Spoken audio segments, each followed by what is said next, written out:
talk about the new... What do you mean we're talking about Black Panther? You said we were talking about Deadpool.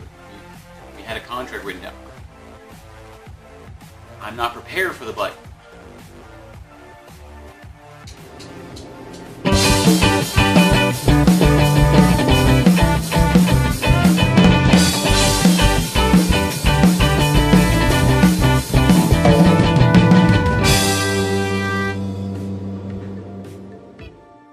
Bringing the nerd shanty love through the nerdosphere. Now, I know we've been on a hiatus for a while, but I do have some exciting news. Not only are we start doing competitive D&D night that we're going to be streaming live through the channel and through our Facebook, we're also going to be starting some new episodes of TV shows. I know I talked about them in the past episodes, but now we're actually going to branch them out and get some more fluidity to them.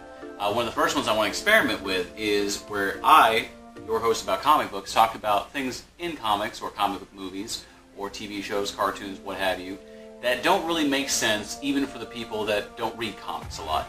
They really don't make sense for me, and they sure don't make sense to you. So the first one I want to talk about tonight is Black Panther movie. And just before we start, I want to clarify, I really enjoyed the movie.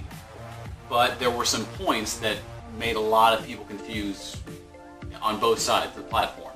The first point is that we saw in the Civil War movie that Black Panther basically took over the movie as the hero. His fighting scenes were great, his actions were awesome, and he was awe-inspiring, and he really stole the show. But in this movie, he did great leaps and bounds and stuff, but he kind of got schooled and thrown around like a rag doll. I mean, he fought the main villain, Killmonger, to a standstill without powers. And yeah, Killmonger had extensive military training. But, you know, the Black Panther did too, and he was king of Wakanda. He should have had a lot more help on that. It just really seemed a weird mashup to his power set when he had powers, to a power set when he didn't have powers. They were both about the same, and he really kind of, I don't know, dropped from grace when it came down to that. And that brings us to our next point about the supervillain, Killmonger. Now, Marvel has a bad history and a habit of making the supervillain for any of the movies that they do basically evil versions of the main character. So Captain America was basically Red Skull, but evil and slightly stronger. Doctor Strange's unheard of villain before then was Doctor Strange, but emo.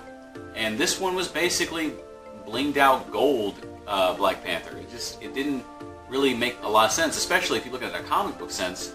Killmonger wasn't extraordinarily important to the storyline. I mean, if anything, other characters like M'Baku, the Man-Ape, Claw, Ulysses Claw, and a bunch of other Legion of Evil characters were a lot more significant to the storyline because of their push and their power set rivaling in a different way Black Panther's athleticism. It just seemed like they were trying to fight for time and they went one specific character trait and nothing else. And finally, that gives us to our next point about M'Baku. Now, for those who didn't read the comic, M'Baku was a member of the White Gorilla cult, where they had a ritual that if you were to bathe in the blood of a sacred white gorilla and eat its flesh, you would get its superpowered strength and dexterity.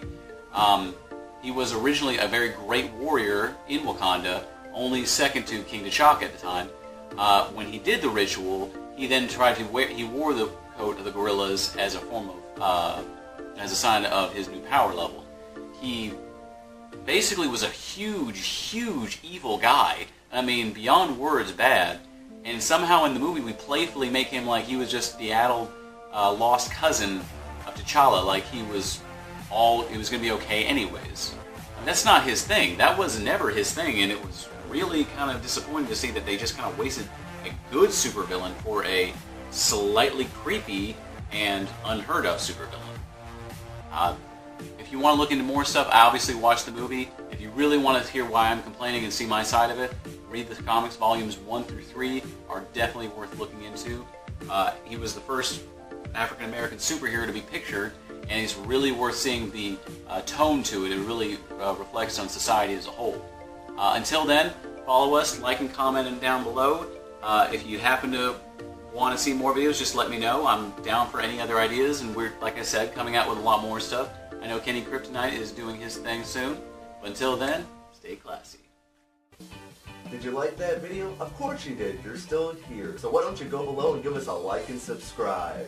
And if you like the t-shirts we're wearing, check out our sponsor in the bottom links below, Ripped Apparel.